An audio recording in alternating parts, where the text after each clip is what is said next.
Everyone, welcome back to the channel, Sports Forensics and Picks. I'm Matt Corbett with John Patterson here, and today we're covering NCAA, the second full week of college football action, and it's a very exciting week, a lot of good games. I have a few that I want to discuss, John, and let's take it away.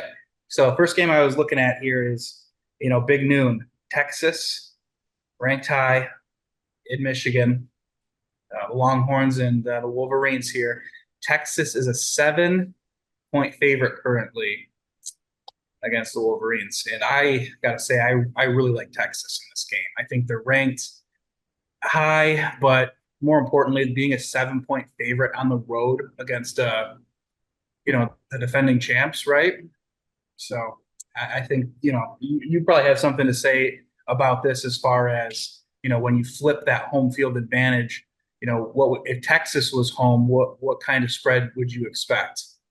Exactly. That would be, I mean, you nailed it right there. You apply that home field advantage to things, and all of a sudden they're a 2-touchdown favorite against the defending champions who won last week. And we were right. I took them to not cover by a half a point. It's always better to be on the winning side of that half point Oh yeah. decision. It was so funny because you texted me about that. It's better to be a 1-point winner than a 1-point loser. And because we actually disagreed on that game a week ago, and sure enough, you end up getting that pick correct with Fresno State. Yeah, and well, the thing about it, Matt, is as defending champions at home in their opening game, they weren't quite favored. They're just under a 3-touchdown spread. So I saw Joe out there going, "Oh, we win by 3 touchdowns. We're going to crush this team." Fresno, who? I mean, the Bulldogs are, they're a program, but they're a super small school. They're not really a threat to anyone. But that just seemed way too low, especially in light of all the other teams that had 30 something, 40, 50-point lines. And so, why wouldn't this be like that? And so that was kind of fool's gold to me. But this week, they're at home again against Texas, and I see them getting whooped. This game actually reminds me a lot of the Georgia-Tennessee game when Tennessee was the number one team, fresh off of a kill on Alabama, who was undefeated. They were the number one team in the country, and this is Tennessee, and they were at home against Georgia, and in Georgia, they were a little bit down there in the rankings, but Georgia was laying 8.5 on the road, which, translates loosely to about 15.5 points as a home favorite. And that would have been against the number one undefeated team in the country. So to me, those 8.5 points, I had no problem laying those. I did it with confidence. When asked, I warned people against Tennessee. A lot of people shaved their bets back a little bit just to not betray the feeling they had to take them. But they got smoked in that game. So this could be a trouncing along those lines. So I'm with you, Matt. I totally back your play, and I think that Texas is going to step up and say, "Hey, we're in the thick of this thing." Mm-hmm. Yeah, absolutely. That's a great take, John. I remember you telling me that story about you said it was your brother that ended up taking Tennessee or something, right? One of your brothers. Yeah, and a few of his buddies, but he even said, "I said, so you just take Tennessee." He goes, "Yeah, but I didn't put as much on him." Yeah, not that bullish on him, right? Again, sometimes it's not the bets you make; it's the bets you don't make, right? Or the amount that you don't stake. So it can make a big difference. Speaking of that, Texas A&M, we were both high on Texas A&M a week ago against Notre Dame, and Notre Dame's your team. This week, after Texas A&M lost at home, they play McNeese State, and they are a 49.5-point favorite. I want to take them. I like them. I think they're going to come out angry and just with something to prove, score some points. Well, yeah, and I certainly wasn't surprised by the ND game, although I actually kind of thought that they were going to lose that. I didn't have a stake. I even said I'm not really bullish, but hey, let's go ahead and go against the Irish because they're really good at losing the opening game of the season. But I didn't even know that's how you pronounce it. McNeese State, just to show what a I'm not sure it is. relative nobody they are. But 49 and a half.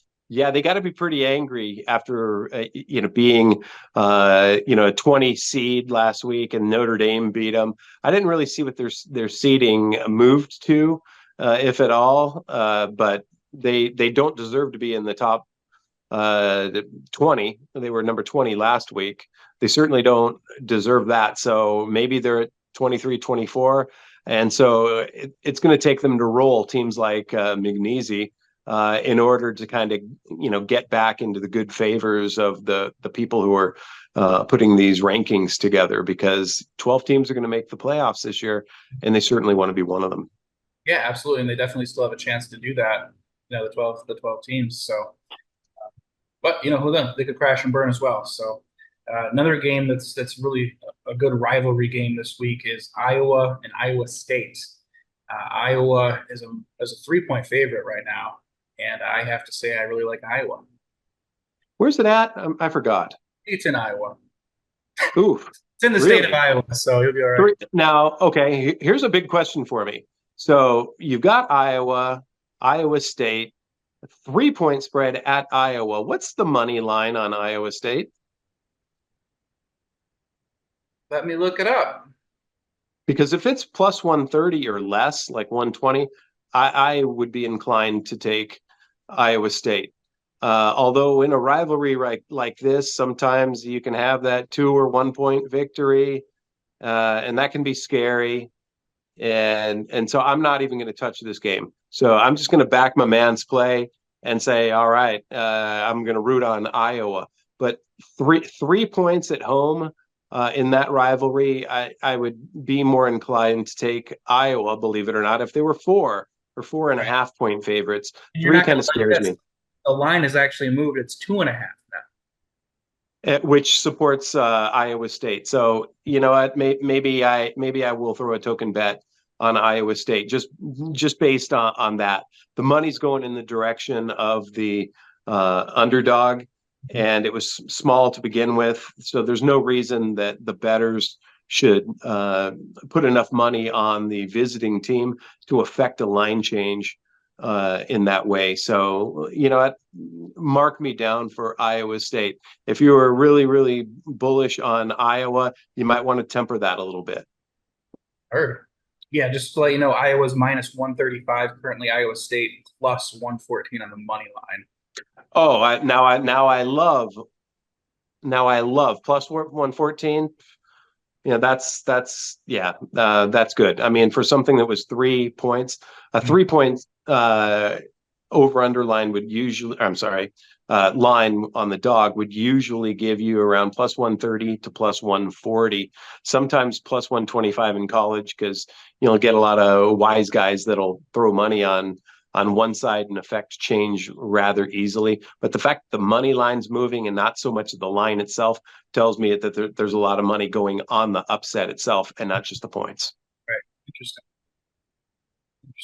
So now you had a game that you were talked about last week that you were excited about. We actually both discussed it, and it involved the Colorado Buffaloes, and we also discussed Nebraska, the Cornhuskers, and here we are. The Nebraska, we picked them to cover. That I think it was 27.5 or something, and they did cover. They played phenomenal, and they looked good and set up a nice matchup here for Colorado to travel to Nebraska.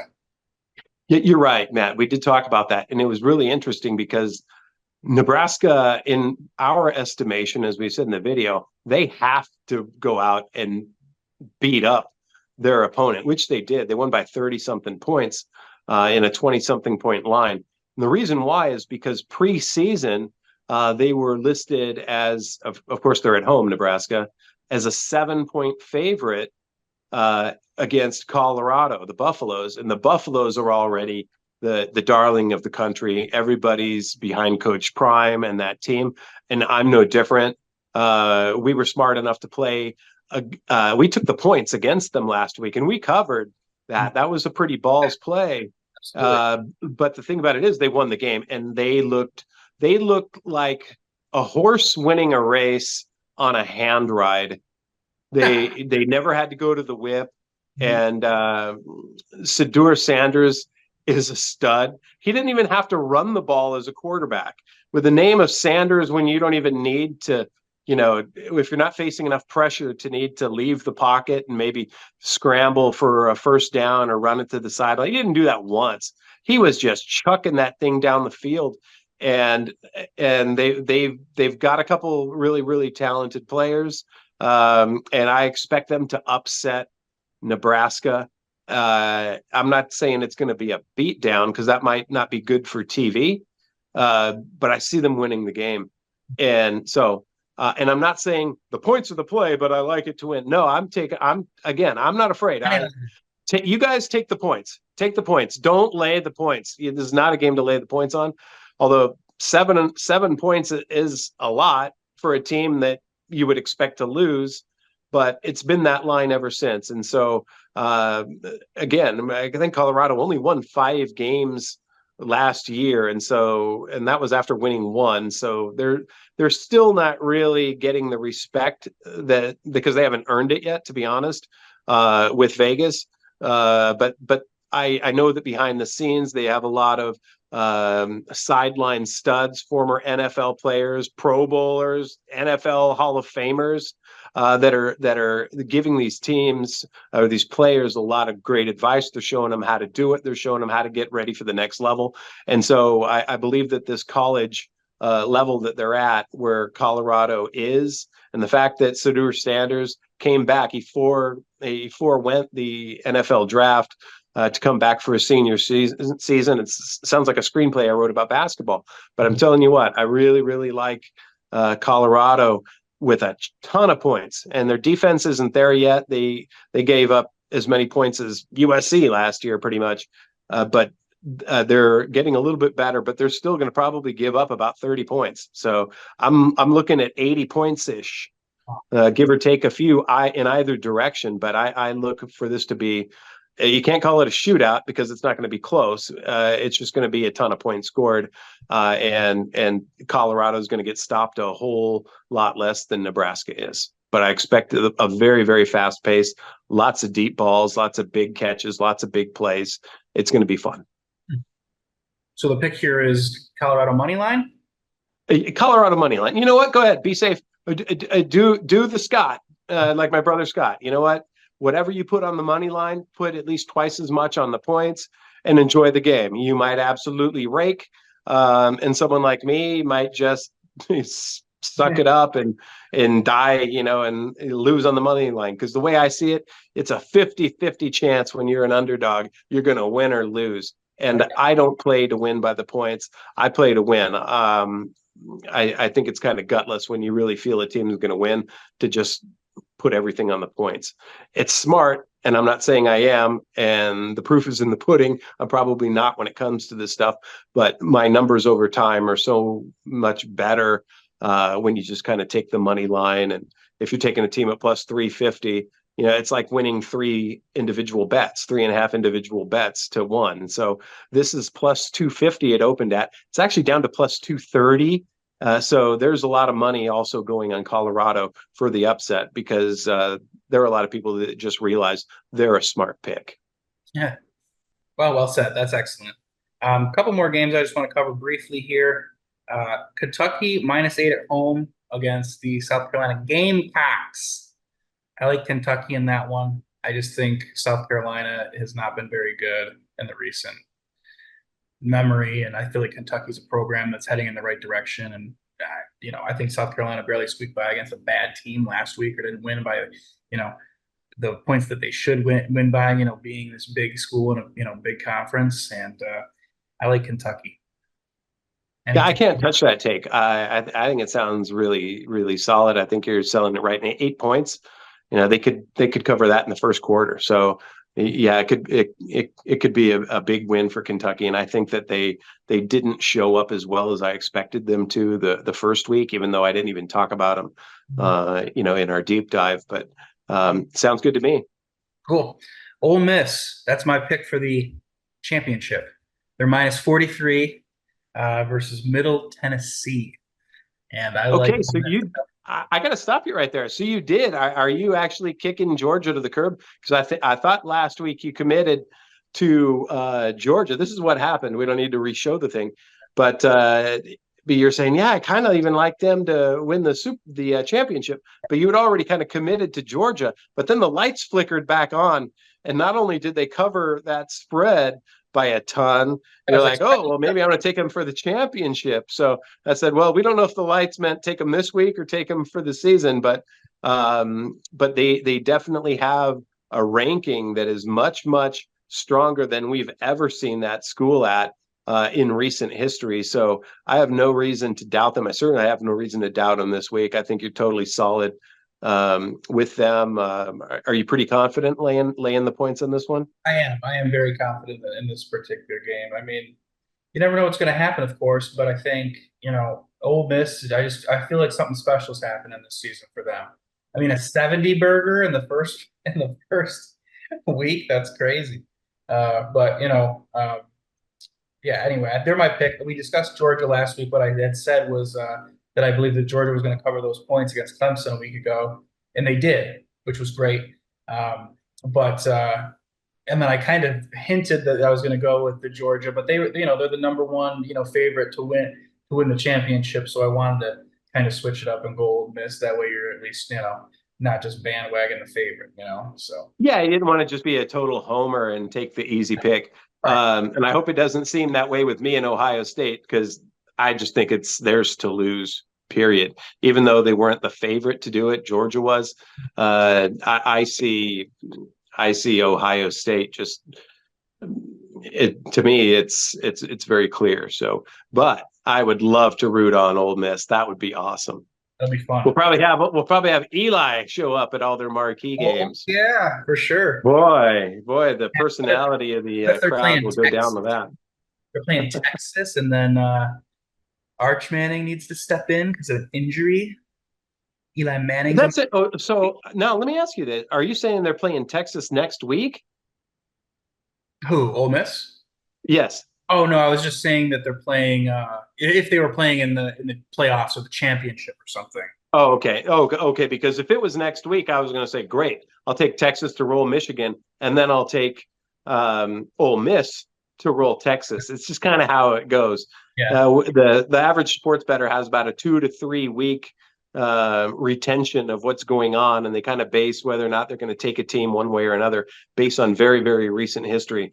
That's why high handle games, or when you have like a Monday night football or Thursday night football, you'll tend to see a lot of flip flops in how they play. More specifically on Monday night football, it's just really kind of weird how that happens over history. So. for sure. Last week, So do we? How about a game we disagree on? Give me one more. Come on. how about USC? USC last week beat LSU, neutral Yeah. site Vegas. They're a 28.5 point favorite at home this week against the Utah State Aggies. What do you think? I know who I like. I'm a USC fan, and I think I like them to cover the points. I mean, it's a little bit of a lot of points, but I think they could win that game by 35, 42 points. Finally, The Rock. And finally we disagree on something. Uh, I'll take that point. 28.5 is kind of like, a big favorites version of 3.5. There's that hook there. I mean, it looks like 4 touchdowns, but it's more than that. And I could see this game being played rather close. And again, we're not too far off. And now, granted, I was very bullish on SC last week. I really like them to give LSU a big fight. But I don't know if the Molly and hookers is going to have an effect on SC after their Vegas victory. But I do really like the fact that they still have the stink trail on them from their horrible defense of last year. So I think they could get scored on enough to where 28.5 just is too much to cover. They might need 6 quarters for that. Heard. All right. Well, hey, at least we disagree on one. Last Yeah, game. finally, yes, we have to be able to. We need braggers' rights here.